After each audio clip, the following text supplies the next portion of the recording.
તો એના ફોલોઅર્સ એને ખોટો લીધો તેને પણ સાબિત કરવા માટે દોડે. વીઆઈપીઓ આવે એટલે એના માટે વ્યવસ્થાઓ થઈ જાય બધી. સાધુ સમાજ સ્નાન કરે લે પછી મુરગી કુંડમાં જાય છે, એવું મેં 2004 થી અનુભવ કર્યો. પરમ તત્વને પામવા માટેની બાબત રહેવાને બદલે એક વ્યાવસાયિક પ્રતિષ્ઠાનોની અંદર પરિવર્તિત થઈ ગયો છે. તું સૃષ્ટિનો અંશ છે અને મનુષ્ય છે.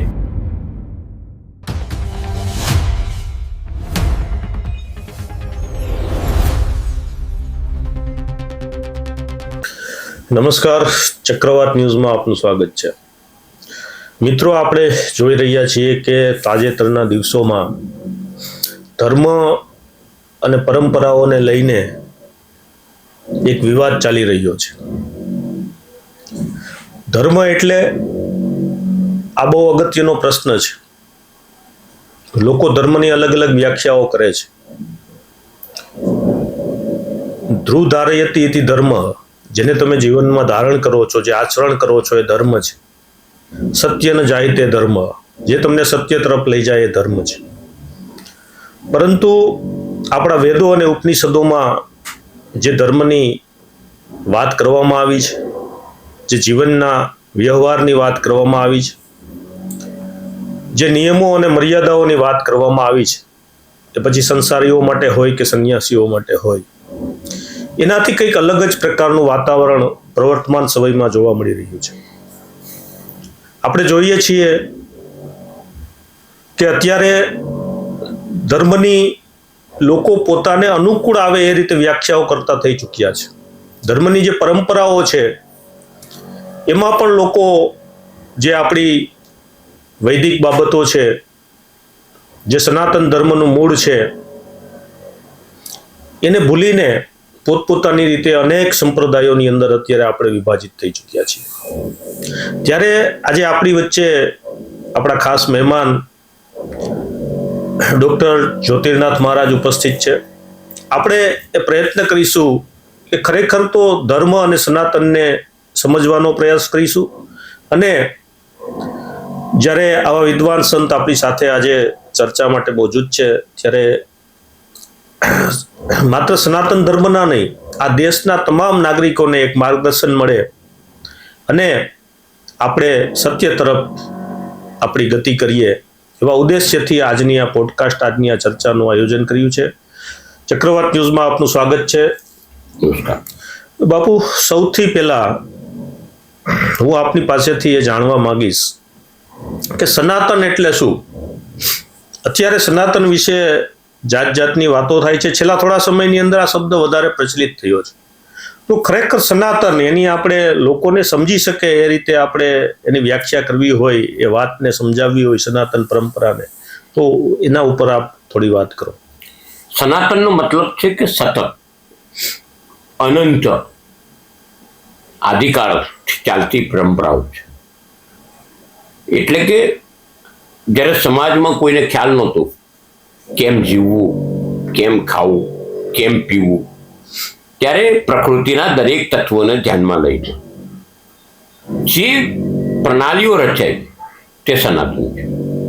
પછી સૂર્ય છે, ચંદ્ર છે, પૃથ્વી છે, ધરતી છે, પંચ તત્વોની વાત કરી. વૃક્ષને બી ભગવાન બનાવ્યા, પ્રાણીઓને પણ ભગવાન બનાવ્યા. એ એક અલગ વ્યવસ્થા કે સૃષ્ટિની સાથે જીવવાનું ને સૃષ્ટિને સાચવીને જીવવાનું, આ બે વસ્તુને ધ્યાનમાં લઈને જે પ્રણાલી નક્કી થઈ ને જેની વિશ્વમાં બીજા કહેવાતા ધર્મો કહેવાય છે, તે લોકો એને કોપી મારી સુધારા કરતા ગયા એની અંદર. પણ સુધારાને પણ અવકાશ નથી, કારણ કે આપણે તો ધરતીને પણ માતા કીધી, જળને પણ માતા દેવતા કીધો, જળ દેવતા છે. આપણે તો પવન વાયુપુત્ર તરીકે હનુમાનજીને પૂછીએ, એટલે વાયુને પણ કીધા, ઇન્દ્રને પણ કીધા, વરસાદને પણ કીધું, દરેક ઋતુને પણ આપણે માન આપ્યું. આ સાથે સાથે કેવી પ્રણાલીઓ પ્રકૃતિની કે જ્યારે બે સિઝન ભેગી થાય, જ્યારે અત્યારે ઉનાળો અને ચોમાસું, શિયાળોનો અંત થઈ રહ્યો છે અને ઉનાળો શરૂ થઈ રહ્યો છે, ત્યારે તમે વિચાર કરો કે આપણા શરીરને બગડે ત્યારે, એટલે આપણને કેવી રીતે શું ખાવાથી શરીર ટકે, કે કઈ રીતે કયા તહેવારો વચ્ચે આવે કે જે તહેવારના કારણે આપણા શરીરનું ઇક્વિલિબ્રિયમ સેટઅપ સાયન્ટિફિકલી પરફેક્ટ રહે. આ બધી જ ગણતરીઓ જેને લીધી છે ને તે અવિરત ચાલવાની છે. આ કે એવું નથી કે આજે થયું છે ને કાલે મટી જવાનું છે, એટલે એને સનાતન કહેવાય છે ને, એ સનાતન છે. બાપુ, ખાસ સનાતનની આપે જે વ્યાખ્યા કરી કે પ્રકૃતિ છે એ મૂળ તત્વ છે અને એના આધારે આપણું જે માનવ જીવન છે એ પણ પ્રકૃતિના આધારે આપણે ટકેલું છે. તો સનાતનનો પાયો કહી શકાય કે કેના આધારે આખું આપણી આ સનાતન વ્યવસ્થા ઊભી થઈ છે? પાયો શું છે? કેના આધારે આખી આ વ્યવસ્થા ઊભી થઈ છે? જ્યારે પણ કોઈ બી સંસ્કૃતિનો વિકાસ થયો તો તમે જાણતા હશો તો નદીના કિનારે કે દરિયા કિનારે થયો હોય, ત્યાં પાણી ઇઝીલી મળતું હતું. ત્યારે આ બધી વ્યવસ્થા નહોતી, નહેર છે કે આ છે તે છે. બેસિકલી પ્રકૃતિના દરેક તત્વોને સમજવાના, ઓળખવાના, તેનું જતન કરવાનું, આ 3 વસ્તુ સમજવાના, ઓળખવાના, તેનું જતન કરવાનું ને આપણે પણ પ્રકૃતિના અંશ છે તે ન ભૂલવાનું, આ 4 નિયમોના આધારિત આખી ગણતરી ચાલુ થઈ. એટલે સૌથી પહેલા નદી આવી તો નદીને માતા કીધી, જેના આશરે જોઈએ ધરતીને માતા કીધી. આજે જ્યારે સનાતનમાં એવું કીધું કે જે પિંડમાં તે બ્રહ્માંડમાં નથી, બ્રહ્માંડમાં તે પિંડમાં, એટલે કે 5 તત્વોની વાત હતી કે જે 5 તત્વો આપણા શરીરમાં જે પ્રમાણે છે એટલા જ પ્રમાણમાં પૃથ્વી પર છે, કોસ્મિકમાં છે. એ જ વસ્તુ આજે સાયન્સ સ્વીકારી પડે તો એ સનાતન છે. ગ્રહોની ચાલ, કયા દિવસ આજથી 200 વર્ષ પછી બી કયું સૂર્યગ્રહણ કે ચંદ્રગ્રહણ આવવાનું છે, તેનાથી માંડીને દરેક વસ્તુનો ઝીણવટપૂર્વકનો ઉલ્લેખ, એટલે સનાતન છે. સ્વામીજી, તમે કીધું કે જે પિંડે છે બ્રહ્માંડે છે, એટલે કે જે સૂક્ષ્મમાં સૂક્ષ્મ જે અણુ કે પરમાણુની અંદર જે વ્યવસ્થાઓ છે, આપણે ન્યુટ્રોન, પ્રોટોન, ઇલેક્ટ્રોન, સાયન્સમાં અમે કેમિસ્ટ્રીનો ગ્રેજ્યુએટ છું એટલે અમે ભણતા કે એની અંદર જે વ્યવસ્થાઓ છે એ જ પ્રકારે પરિભ્રમણ અને એ જ વ્યવસ્થાઓ વિરાટમાં વિરાટ આખા બ્રહ્માંડની અંદર રહેલી છે. તો આ જે આખા બ્રહ્માંડની જે વ્યવસ્થાઓ છે એને સનાતન એટલે કે ધર્મનું સ્વરૂપ આપી અને એના વડે મનુષ્ય જીવનને કઈ રીતે શ્રેષ્ઠ બનાવી શકાય એવી કંઈક હકીકત સનાતનના પાયામાં રહેલી છે. હું એગ્રી છું આ વસ્તુ સાથે. અને તેમાં છેલ્લા કૃષ્ણ ભગવાને ગીતાની અંદર 3-4 શ્લોકમાં તો કીધું બી કે 3-4 અધ્યાયમાં કીધું કે કદી તું સૃષ્ટિનો માલિક ના બનીશ, તું સૃષ્ટિનો અંશ છે અને મનુષ્ય છે, સમજી લો. ત્યારે તારે કોઈ ભેદ પાડવાનો અધિકાર નથી અને દરેક તત્વોમાં ભગવાન વરસેલા છે તે ધ્યાન રાખ.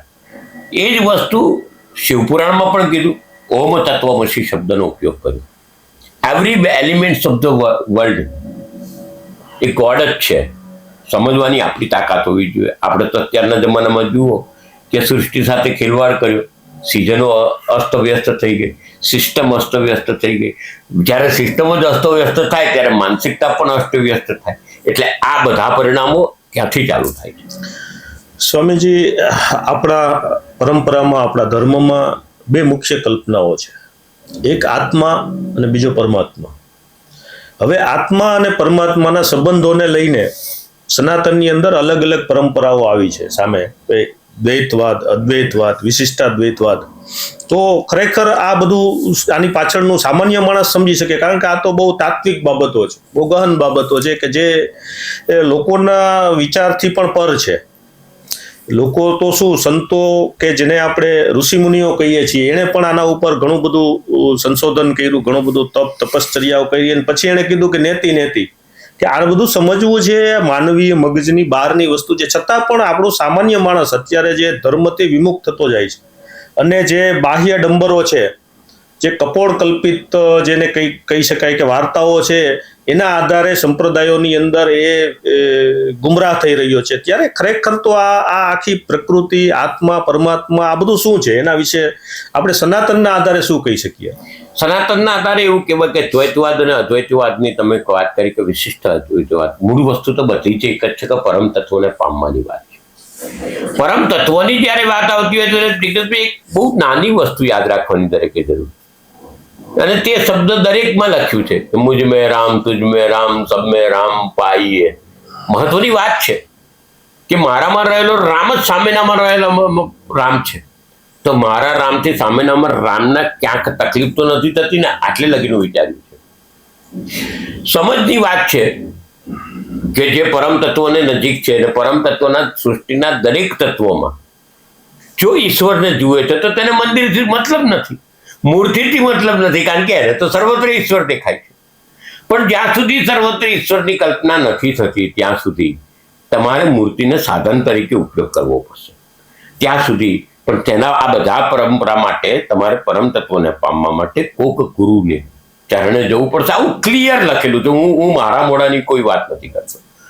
એટલે પરાકાષ્ઠા લખી દીધી કે ગુરુર બ્રહ્મા ગુરુર વિષ્ણુ ગુરુર દેવો મહેશ્વર ગુરુ સાક્ષાત પરબ્રહ્મ તસ્મૈ શ્રી ગુરુવે નમઃ. એની પાછળની ગણિત જ આ છે કે કોઈક તમને માર્ગદર્શિત કરશે. પણ અત્યારે કન્ડિશન તમે કીધું ને કે કપોળ કલ્પિત વાતો, અત્યારે કન્ડિશન ઘણી બધી જગ્યાએ એવું થઈ ગયું કે આ એરે ગેરે નથુ ઘેરે ભગવાન બનીને બેસી ગયા, એરે ગેરે નથુ ઘેરે પોતાની જાતને દૈવત્વ માનવા માંડ્યા, ગુરુપદે સ્થાપિત થઈ ગયા. જેમનો વિચાર ખાલી મૂળભૂત તત્વોને છોડીને પોતાની જાતને મહાન કરવાની વાત આવે, મૂળભૂત તત્વોને છોડીને પોતે ભગવાન પ્રસ્થાપિત થવા જાય છે, મૂળભૂત તત્વોને કે મૂળભૂત ભક્તિને માર્ગને છોડી પરમ તત્વની વાતો છોડી અને વૈપારિક બુદ્ધિ વિચરણ કરાવે છે, એનાથી તકલીફ થાય છે. આ બધી તકલીફ ઊભી ત્યાંથી થઈ છે. આજના લોકોને વાંચવાનો સમય નથી.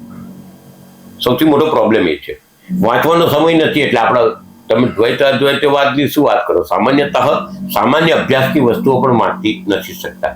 હવે જ્યારે વાંચતા જ નથી ત્યારે એનામાં જે આપણે પરંપરાના જ્ઞાન છે તેની સમજ હોતી નથી. અને એની સમજ ન હોવાથી કોઈ વસ્તુ સમજી શકવા માટે એટલું બ્રોડ માઇન્ડેડ હતું. દ્રશ્ય અને શ્રાવ્ય આ બે જ મુદ્દા હવે ચાલે છે. ટીવી પર દેખાય છે જે ખોટું સાચું સિરિયલોના બાને કે ગમે તેના બાને કે વોટ્સઅપ યુનિવર્સિટી તમે જાણો છો, મારે વધારે નથી કહેવું, પણ એ એટલું બધું ખોટું પીરસાતું હોય છે કે ઘણી વખત એમ થાય કે આમાં શું સાચું શું. ને એનાથી આજનો યુવાન ક્યાંક થોડા મહદઅંશે વાત કરું તો આજનો યુવાન ક્યાંક ધર્મથી વિમુખ થઈ ગયો છે. કોઈ પણ સંપ્રદાય હોય, કોઈ પણ ધર્મ હોય. હું એમ કહું કે આપણે ત્યાં વિશ્વની અંદર 200થી વધારે પ્રકારના ધર્મો મનાવાય છે. ઇન્ડિયામાં જ 22 પ્રકારના ધર્મ છે. તો આ દરેકે પોતાની પદ્ધતિ પ્રમાણે જીવે છે. પણ એ જીવે છે ત્યારે મૂળ વાત તો આ એક જ છે જે હું કહું કે દરેક જગ્યાએ ભગવાનનો માર્ગ. એટલે કે બહુ સરસ તુલસીદાસજીએ લખ્યું, સિયા રામમય સબ જગ જાની કરવો પ્રણામ જોરી જગપાન. ક્યાં નથી મહત્વની વાત એ છે. પણ હું મારું આડંબર જ્યારે ગુરુ તત્વમાં જ આવી જાય છે ત્યારે ગુરુ તત્વની નીચે એ જ પીરસાય છે ને એ પીરસાય છે ત્યારે ધર્મની હાનિ થાય છે. મૂળ વાત એ છે કે આ બધા વાદથી ઉપર જે વાત છે તે વાદ છે પરમ તત્વનો વાદ છે. બધાનું લક્ષ્ય એક જ છે કે પરમ તત્વને પામવું. અને પરમ તત્વને પામવાની ક્રિયાઓમાં આપણે જુગાડ કરીએ છીએ. જુગાડથી કોઈ દિવસ થાય નહીં. નિરંતર ભક્તિ, નિરંતર સિસ્ટમ, પોતાના વિચારમાં, આચરણમાં એ જ વસ્તુ લાવો ત્યારે જ એમાં સફળતા મળે છે. આપ શ્રીએ કીધું એમ દરેક ધર્મનો મુખ્ય જે કંઈ સાર છે એ છે કે પરમ તત્વની પ્રાપ્તિ. ત્યાં સુધીની જે યાત્રા છે, માનવ જીવન આપને મળ્યું છે એની ત્યાં સુધીની યાત્રાની વાત ધર્મની અંદર છે. એ કબીરે પણ કીધું છે કે કબીરા કુવા એક હૈ પનિહારી અનેક, બર્તન સબ કે ન્યારે, હા પાણી સબ મેં એક. એટલે મૂળ વાત એ છે કે અલગ અલગ જે કાંઈ આપણે ધર્મના નામ પાડ્યા છે, પાટાઓ પાડ્યા છે, સંપ્રદાયો ઊભા કર્યા છે, આ બધાનો હેતુ એક હોવો જોઈએ. પરંતુ અત્યારે સ્વામીજી જોઈએ છીએ, તમે વિદ્વાન છો અને સંત પરંપરાની નજીક રહ્યા છો અને સંત પરંપરાને જીવી રહ્યા છો, ત્યારે મોટા ભાગના જે સંપ્રદાયો કહી શકાય એ લોકોએ ધર્મના અર્થ પોતાના ફાયદા માટે ઊભા કરી દીધા છે અને લોકોને વાડાઓ બનાવી દીધા છે અને વાડાઓની અંદર લોકોને પૂરી રહ્યા છે. એટલે ધર્મ છે આજના સમયની અંદર પરમ તત્વને પામવા માટેની બાબત રહેવાને બદલે એક વ્યાવસાયિક પ્રતિષ્ઠાનોની અંદર પરિવર્તિત થઈ ગયો છે. તમે ગુરુની વાત કરી, ગુરુ વિશે તો બહુ આપણે આપણી જે માન્યતા છે એ બહુ જબરદસ્ત છે કે ગુરુ ગોવિંદ દોનો કડે કિસકો લાગુ પાય બલિહારી ગુરુ ગુરુદેવ આપની, કી ગોવિંદ ગોવિંદ દિયો દિયો બતાય. બતાય. પરંતુ અત્યારના ગુરુ જ ગુરુ ઘંટાલ બની ગયા છે. આ હકીકત છે, બરાબર. મોટા મોટા આશ્રમો, મોટા મોટા વૈભવી ભોગવિલાસ, આ ગુરુ પરંપરાઓને અનુરૂપ કે પોતાના શિષ્યોના જીવનનું ઉત્થાન થાય એ નથી, પરંતુ શિષ્યોની પાસે રહેલી આર્થિક સંપત્તિઓનો કઈ રીતે ઉપભોગ કરવો એ આજના ગુરુઓનું લક્ષ્ય રહી ગયું છે. ગુરુ તો કોઈ રીતે કહી શકાય જ નહીં. એ આપણી ગુરુ પરંપરાનું પણ અપમાન છે સ્વામીજી. હું જુનાગઢમાં રહ્યો છું, જુનાગઢની અંદર મારો અભ્યાસ થયો છે. હું બહુ નજીકથી જાણું છું અત્યારે જે કાંઈ બધું ચાલી રહ્યું છે એની વાત કરશું. આ બહુ ભયંકર વિષય છે સ્વામીજી, બરાબર છે. આમાં જો આપણે ઊંડા ઉતરીએ તો અત્યારે જે કાંઈ ચાલી રહ્યું છે એમાં કોઈના ઘર સલામત નથી, બધાય કાચના ઘરમાં રહીએ છે. હવે આપણે જે અત્યારની બાબત છે એની હું આપની પાસેથી જાણકારી માંગીશ કે ખરેખર તો અત્યારે જે જુનાગઢની અંદર ભવનાથને આપણે મિની કુંભનું સ્થાન આપ્યું અને જે અખાડાઓની પરંપરા છે જે સનાતન ધર્મના પાયામાં છે, તો આના વિશે તમે થોડું દર્શક મિત્રોને વાત કરો કે આ અખાડાઓ આપણા સનાતન ધર્મની અંદર કેટલા છે અને એની પરંપરાઓ શું. આ બધું ગમે એ ગુરુ ગમે એને શિષ્ય બનાવી દે ગમે ત્યારે, એનો કોઈ પૂર્વાશ્રમ નહીં જોવાનો, એના વિશે એના ચારિત્ર નહીં જોવાનું, એની બાબતોને નહીં જોવાની, એના કોઈ બંધારણ કે નિયમો હોય કે નહીં કાંઈ. દરેક સંપ્રદાયની અંદર પોતાની પ્રણાલીઓ છે. આપણે ત્યાં મૂળભૂત સંપ્રદાય, અત્યારે તો બધા 200થી વધારે સંપ્રદાય બી થઈ ગયા, પણ જૂના અખાડા, નિર્મોહી અખાડા, આજે અખાડાઓ જે પૂરી ભારતી સાથે સંભાળેલા છે, તે લોકો આ શિવરાત્રિના દિવસે પોતાની ચૂંટણી કરતા હોય છે. તમે વિચાર કરજો કે ઘણી જગ્યાએ દરેકની પોતાની પ્રણાલી અલગ હોય છે. ઇવન તમે કુંભમાં પણ જુઓ તો પ્રયાગના કુંભમાં જેની ચૂંટણી નીકળતી હોય તેની નાસિકમાં ન નીકળે, નાસિકમાં જેની નીકળતી હોય તેની ઉજ્જૈનમાં ન નીકળે. તેવી રીતે અમારી ચૂંટણી નાથ સંપ્રદાયની ઉજ્જૈનમાં નીકળે, તેને ચૂંટણી જ કહીએ અમે લોકો તો. આ લોકો રવેડી કે અલગ અલગ દરેક જગ્યાએ શબ્દો બદલાતા રહે, વાત તો એક જ છે. હવે તમે જે વાત કરી કે આ પરંપરાઓ જે ચાલते છે તે બધું સંત મિલન કો જાઈએ તજમાન અભિમાન. મૂળ વાત ફક્ત સંતોના એકબીજા સાથેના દર્શન માટેની કે એ સમયે આ ગિરનારના તળેટીમાં ભેગા થાય અને એ બધા જ ઘણા બધા નિર્ણયો સનાતન માટેના લેવા માટેની ધર્મસભાઓ થાય.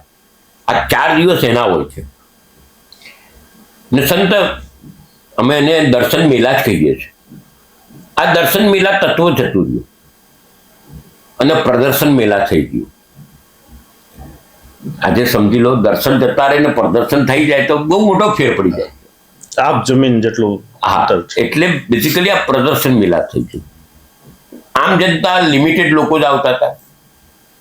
એટલે લગી હતું કે નાના બાળકો અને કુંવારી સ્ત્રીઓને નાગા સાધુઓ દર્શન જ્યાં આગળ બેઠા હોય તે બાજુ દર્શન કરવા જવાની પણ મનાઈ હતી. સમજી લો, આ બહુ સમજવાની વાત છે. બરાબર છે. આ પ્રણાલીઓ તૂટી ગઈ અને પ્રદર્શન મેળા થઈ ગયો. પછી જે પરંપરાઓના નામે ઘણી બધી વાતો થાય છે, પરંપરાઓ છે સાચવાતીથી, પણ પરંપરાઓની જાગૃતતા માટે કોઈ પગલા કોઈના તરફથી નથી લેવાતા, નથી સરકાર તરફથી લેવાતા, નથી સંતો તરફથી લેવાતા. તમે અત્યારે મુરગી કુંડની વાત કરતા હતા, કરીએ આપણે. અત્યારે સૌથી મોટો વિવાદ છે જી, પણ મુરગી કુંડ પર કોઈ પાટિયું નથી માર્યું કે આ મુરગી કુંડ છે ને તેનું મહત્વ શું છે. સમજો, બરાબર.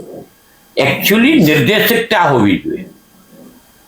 આપણે જેવી રીતે મંદિરોમાં આધુનિકતા આવી કે લોકો ચડ્ડા અને ગમે તેવા કપડાં પહેરીને આવતા હતા, બંને પક્ષ સ્ત્રી પુરુષ બંને, એમાં કોઈ ભેદ નથી પાડતા આપણે. ત્યારે દરેક જગ્યાએ બોર્ડ મારવું પડ્યું કે સંસ્કૃતિને અનુરૂપ આપણા જે મૂળભૂત ડ્રેસો છે તેવા કપડાં પહેરીને આવજો તો તમને પ્રવેશ મળશે. આ જ્યારે થયું, ઘણા બધા મંદિરોમાં એવું છે કે તમે અબોટિયું પહેર્યા વગર ગર્ભગૃહમાં નથી જઈ શકતા, અને હોવું જોઈએ, હું તેમ માનું. આપણી પરંપરા છે, સંસ્કૃતિ છે, સચવાયેલી રહેશે.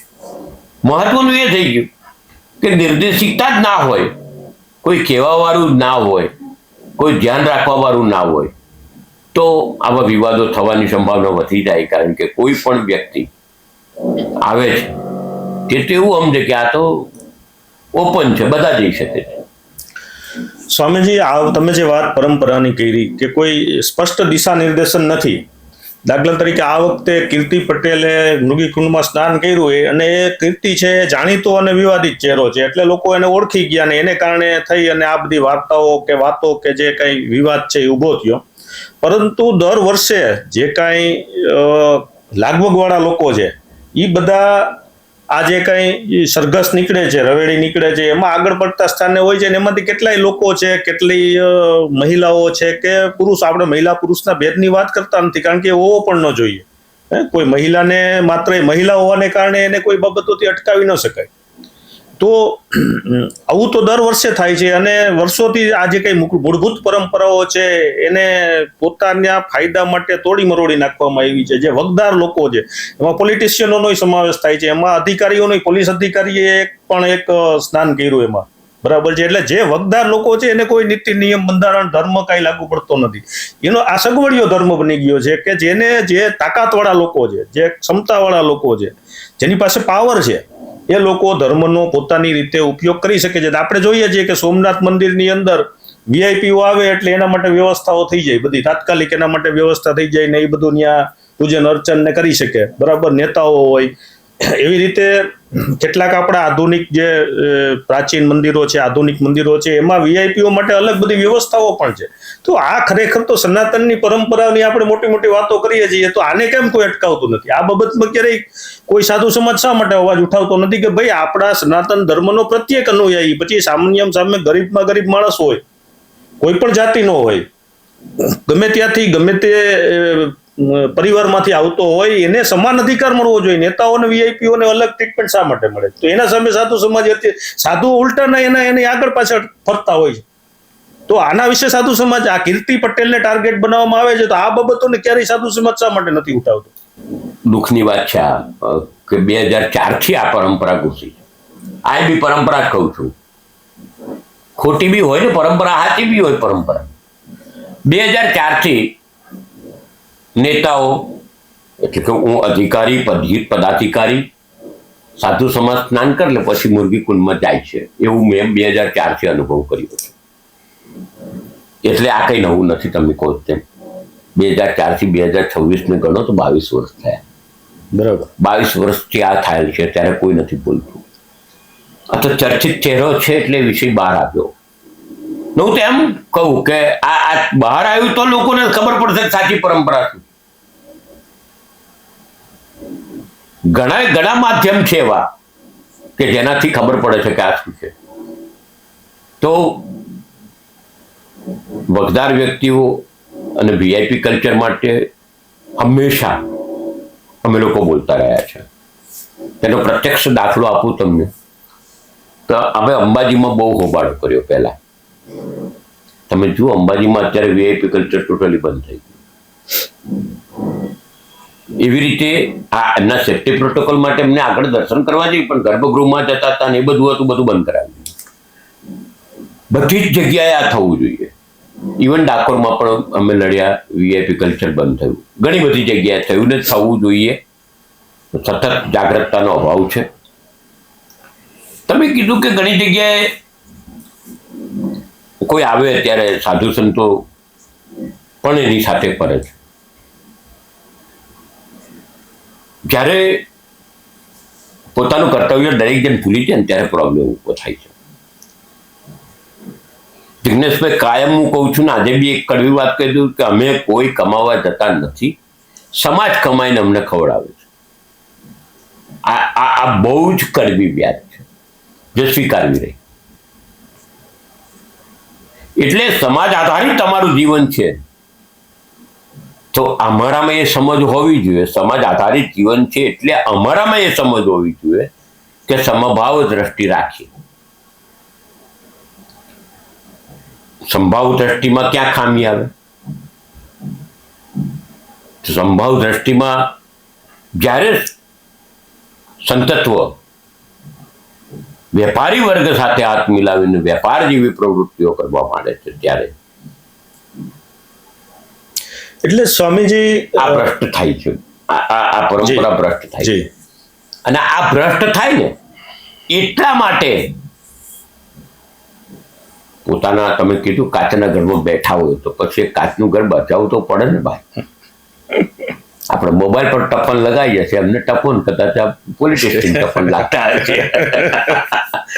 એટલે આ વાંધો ત્યાં. સ્વામીજી તમે બહુ સહજ ભાવે અત્યારની પરિસ્થિતિ છે એનું વર્ણન કર્યું છે, પરંતુ આને આ બધું ક્યાં જઈને અટકશે? આ બહુ યક્ષ પ્રશ્ન છે. યક્ષ પ્રશ્ન તમારો છે. આ ક્યાં જઈને અટકશે? અટકાવવા માટે પણ સમાજે જાગવું પડશે. ફક્ત સંતો જાગે એવું નથી હોતું. સમાજે 100% જાગવું પડશે, વિચારવું પડશે, પોતાના અંદર આત્મપરીક્ષણ કરવું પડશે કે ક્યાં ક્યાં ખોટું થઈ રહ્યું છે ને આપણે શું કરવું પડશે. કારણ કે વારંવાર જે પ્રક્રિયાઓ થાય છે, પહેલા તો તમારા એક આગળની વાતનો અત્યારે હું ઉલ્લેખ કરી લઉં કે મમતતા અને આડંબરની અંદર જીવનાર લોકો વાડામાં બંધાઈ ગયા છે. વાડામાં પશુ પક્ષી રહે, વાડામાં મનુષ્ય નથી રહેવાનું. આ બહુ મોટી વાત છે. જ્યારે વાડામાં પોતે બંધાઈ જાય છે ત્યારે શું થાય કે તમે બીજું કશું વિચારી શકતા નથી. રાજકીય પરિસ્થિતિ તમે વિચાર કરો કે એક વ્યક્તિએ ખોટો નિર્ણય લીધો કોઈ વસ્તુનો, તો એના ફોલોઅર્સ એને ખોટો લીધો તેને પણ સાબિત કરવા માટે દોડે છે.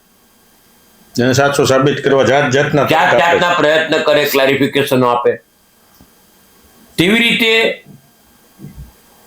સાચો નિર્ણય કર્યો તેનો પણ વિરોધ કરવામાં આવે એટલી જ પ્રબળતાથી, જેવી રીતે પોતાનું સાચું કરવાનો પ્રયત્ન કરે. આવી જ હાલત ધર્મમાં પ્રવેશી છે કે સંપ્રદાયની અંદર બદીઓ ઘૂસી છે તેને સાચી સાબિત કરવા માટેના પ્રયત્ન થાય છે. બદીઓ ઘૂસી છે તેને સુધારવાની વાત આવે ત્યારે એ સંપ્રદાયના લોકો સુધારવા તૈયાર નથી ને સુધારવા વાળો જે મારા જેવો કંઈક બોલતો હોય તો તેને ધમકીઓ આવે. સીધી વાત છે. આ સ્વાભાવિક વસ્તુઓ છે. પણ એની પાછળ સ્વામીજી કારણ એ છે કે આ જે ધર્મ કે સંપ્રદાયો આપણે એને જે નામ આપીએ એ મેં કીધું એમ ક્યાંક ને ક્યાંક એ આર્થિક ઉપાર્જનમાં તબદીલ થઈ ચૂક્યો છે ને એના ઉપર કોઈના આ ધંધો થઈ ગયો છે, ધંધા ઉપર પાટું લાગે એટલે ધમકીઓ આવે. સીધી વાત છે. એટલે પરંપરા તો તૂટે ને, પણ પછી સરવાળે શું થાય? આપણી જે મૂળભૂત વાતો છે સાચવવાની, સૃષ્ટિ સાચવવાની, તે જ ખલાસ થઈ ગયા છે. તમે વિચાર કરો, સૃષ્ટિના જતનની વાત કરીએ, આ સૃષ્ટિમાં પ્રકૃતિની જે કઈ રચનાઓ છે તેનો આપણને ભગવાનનો ઉપયોગ કરવા માટે, એટલે આપણા માટે બધું બનાવ્યું છે, ત્યારે આપણે એનો ઉપભોગ કરતા થઈ ગયા. આ ઉપયોગ અને ઉપભોગનો ફેર છે ને તે જ ફેર બધે નડે. તેના ફોલોવર્સ તમે જુઓ, આપણે તો ત્યાંથી ચાલુ કરીએ. બિલકુલ. તેના ફોલોવર્સ જુઓ તો લાખોમાં હોય. યો એ ચડ્ડીથી માંડીને બંડી સુધીની વાતો કરતો. અને જે આપણી પ્રાચીન પરંપરાઓ, આ પરંપરાઓનું તો વારંવાર કાયમ માટે ઉલ્લંઘન થઈ રહ્યું છે. હવે ધર્મની કોઈને શંકરાચાર્યનો પણ વિવાદ હમણાં તાજેતરમાં સામે આવ્યો આપણી. એટલે પ્રભુ તો દર્શની અમને સુખ શાંતિ મળે મનને, નાતા નડે તનને અમે ના ભૂલીએ તબુલી. આ માગવાનું તે નહીં માગતા. નથી જાતિ ભેદ લખ્યો, નથી જેન્ડર ભેદ લખ્યો, કોઈ ભેદ નથી લખ્યો. બધા સક્ષમ છે પરમાત્માના રસ્તે જવા માટે, પણ સાચી રીતે પરમાત્માનો રસ્તો પકડે તો. એ લોકો ભગવા કપડાં પહેરે છે અથવા સફેદ પહેરે છે, બાકી આ સંસારીઓ જે પેન્ટ શર્ટ પહેરે છે એ જે રીતે વૈભવ વિલાસ ભોગવે છે